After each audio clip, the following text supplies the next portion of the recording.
ATM এর পরে school টিচাররা যা যা করে। কি ব্যাপার রাখি, তোমার মা বলছিলেন তুমি নাকি বাড়িতে একদম কথা শোনো না, ক্লাসের মনিটর হয়ে তোমার সম্পর্কে এরকম কমপ্লেন? ছি। তোমার দিদি বলছিল আমি নাকি অকারণ তোমার খাতায় নাম্বার কেটেছি। তোমার খাতাটা নিয়ে এসো, আমি দেখাচ্ছি কি জন্য নাম্বার কেটেছি।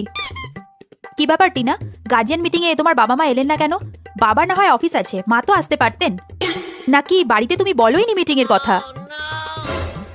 কি ব্যাপার রাখি, তুমি নাকি বাড়ির খাবার খাও না, খালি রাস্তার খাবার খাও, এই জন্য তোমার খালি পেট ব্যথা করে? স্কুলে আসো না, কাল থেকে টিচার্স রুমে বসে টিফিন করবে, ওকে?